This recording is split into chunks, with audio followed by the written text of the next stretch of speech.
Crime Scene Stories, where mysteries never die.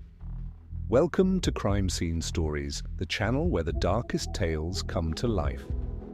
Get ready to dive into real investigations and unsolved cases where every clue could be the key to uncovering a chilling secret.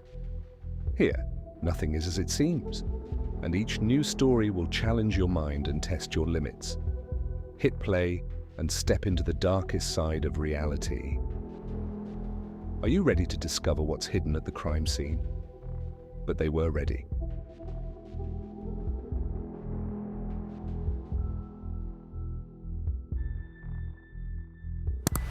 The Shadow of Justice.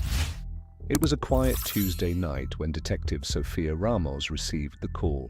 She had just finished a long day, and the idea of getting some sleep was almost within reach when her phone rang. A voice on the other end was frantic, barely above a whisper. "Sofia, you need to come to the warehouse on 5th Avenue. It's bad." That voice belonged to Tomas, her former partner, and someone she trusted with her life. Tomas never called her unless things were serious. Sofia's heart skipped a beat. She grabbed her jacket and rushed out the door. When Sofia arrived at the warehouse, the scene was as grim as Tomas had implied. Flashing lights illuminated the dark alleyway, casting long shadows across the pavement. Uniformed officers stood at the entrance, their faces grim. "She's inside," Tomas said, his voice low and heavy with emotion. "No ID, no witnesses, but I think you should see it for yourself." Inside the warehouse, the atmosphere was thick with the smell of metal and dust. In the far corner, a woman's body lay on the cold concrete floor. Sofia knelt down beside the victim, her eyes scanning the scene. The woman appeared to be in her early 30s with dark, curly hair and delicate features. But what caught Sofia's attention were the bruises on her arms, signs of struggle. But there was something off. There was no blood, no real signs of violence. The woman's clothes were tattered, but oddly, they looked expensive. She was clearly not from around here. "We're still running her prints," Tomas said, his voice filled with uncertainty. "But there's something strange about this. We found her phone, but there are no messages, no contacts, nothing but one image." Sofia looked up sharply. "What image?" Tomas pulled out a phone from his jacket and handed it to Sofia. The screen displayed a photo of the woman standing with a young child, both smiling. But it wasn't the image itself that sent chills down Sofia's spine. It was the background. The picture was taken at a border checkpoint, with ICE agents visible in the background. This woman was connected to something much bigger than a simple murder. Sofia stood up, her mind racing. The victim's name didn't come up in any databases. She had no known criminal record, but her connection to the border and to the ICE agents suggested something more sinister.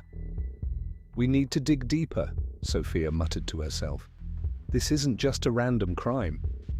Over the next few days, Sofia and Tomas worked tirelessly. They discovered that the woman's name was Elena Ramirez. She was an undocumented immigrant from Mexico who had entered the country through a human trafficking ring operating along the southern border. Elena had been living in the shadows, terrified of being discovered. But there was more. They uncovered that Elena had recently started working at a local restaurant, a business known for hiring undocumented workers. She had been trying to save enough money to send for her daughter, who was still in Mexico. Elena had become close to several workers at the restaurant, including a man named Carlos, who had recently left the country without a trace. It was when they interviewed Carlos's former co-workers that they uncovered a terrifying lead. Elena had confided in them that she had witnessed something she wasn't supposed to see, a shady deal involving local law enforcement and human traffickers. It appeared that the same agents who were supposed to be protecting immigrants were, in fact, involved in smuggling people across the border for profit. Sophia's heart sank as she realized the magnitude of the situation. This wasn't just about one murder, this was about corruption within the immigration system itself. Tomas and Sofia traced Elena's last movements, which led them to a rundown apartment complex on the outskirts of town. It was here that they uncovered a hidden safe in the wall of one of the apartments.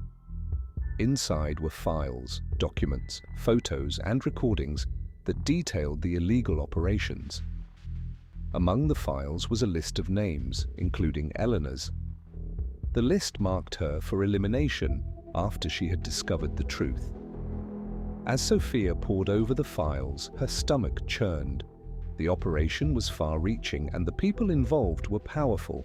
Local law enforcement, business owners, even politicians were on the payroll. They were smuggling immigrants, exploiting them for labor, and using their status to blackmail them into silence. Sophia knew they couldn't do this alone. She reached out to an old friend, an investigative journalist named Marco Silva, who had a reputation for exposing corruption. Marco agreed to meet her at a safe location, but Sophia couldn't shake the feeling that they were being watched. The next night, Sophia and Marco met at a cafe on the edge of town. She handed him the files, and Marco's eyes widened as he skimmed through the documents. This is huge, Sophia. If these get out, it's going to shake the system to its core. But these people, they won't go down without a fight. Sophia nodded. I know, but we can't let them get away with it. Before they could discuss their next move, Marco's phone buzzed. He glanced at the screen and his face went pale. They know I have to go. Sophia's instincts kicked in. She knew something was wrong. They weren't safe. She grabbed Marco's arm, pulling him to the back exit of the cafe just as several men in suits entered, their eyes scanning the room. They had been tipped off.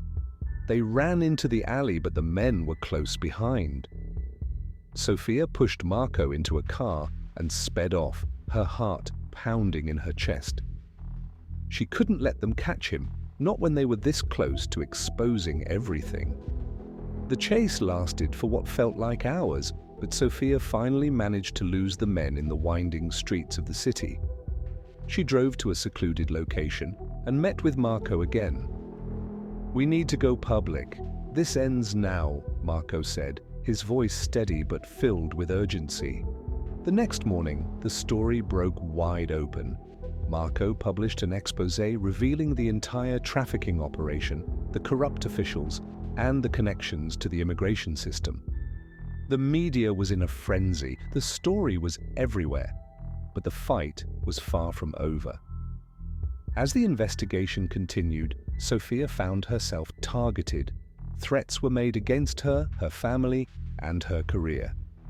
They were playing for keeps, and they wouldn't stop until they silenced her. The corruption within the immigration system was finally exposed, but at a steep price. Sophia had lost friends, and several lives had been destroyed in the process. Elena's death was the catalyst for a far-reaching investigation that would uncover the truth. But the road ahead was still dangerous. In the end, Sophia stood tall, knowing that despite the cost, justice had been served. But she also understood one thing clearly: the war against corruption was far from over. And for Sophia, the shadows would always linger, reminding her of the dangerous path she had chosen.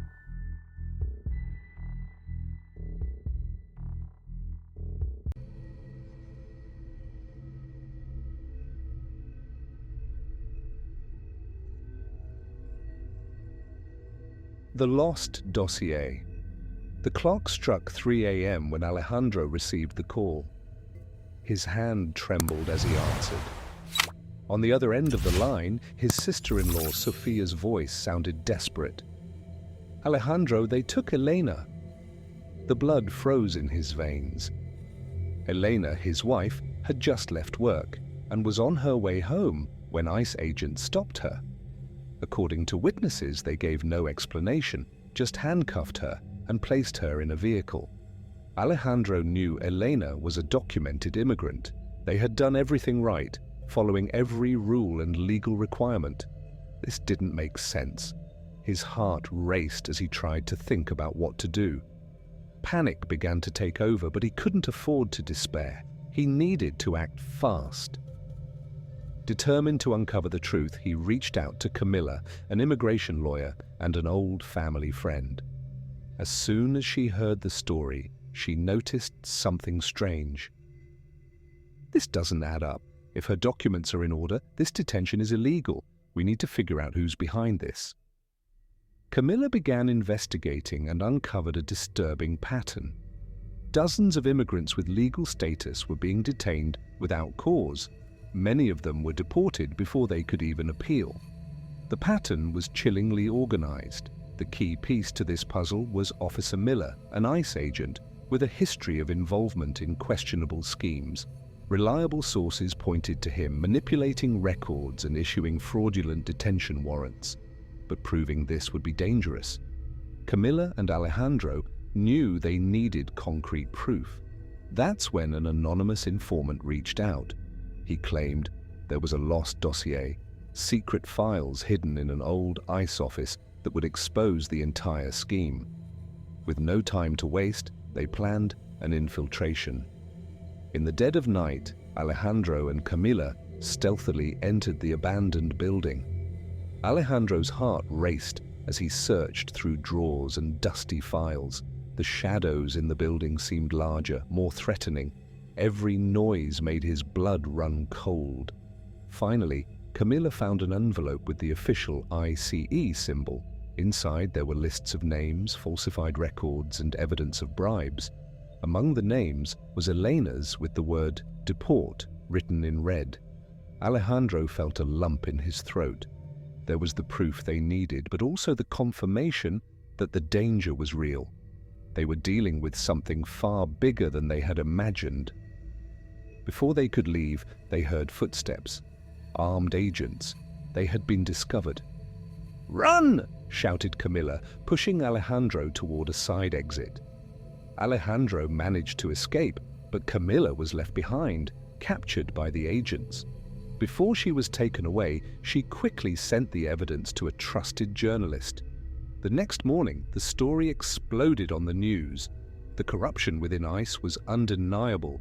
The government was forced to act. In less than 24 hours, Miller was arrested, and the cases of the fraudulent detentions were reviewed. Elena was released. Alejandro ran to meet her at the detention center's door. When he saw her, he dropped to his knees, overwhelmed with emotion. She hugged him tightly, sobbing. "I knew you wouldn't give up on me," she whispered. But the battle wasn't over. Although Elena was free, they still needed to ensure her immigration status was fully legalized. And more than that, they needed to make sure that no other families went through the same hell. With Camilla's help, who was released after public pressure, they launched a campaign to reform the system and help other victims of unjust detentions. The work was hard, but now they had allies. The journalist who had published the story continued to cover the developments, and more people joined the cause. One night, back home, Alejandro held Elena's hands and said, "Freedom comes with a price, but we will never stop fighting." She smiled. "Together we can face anything." And so their fight continued, now not just for their family, but for all the others still seeking justice. The road would be long, but they were ready.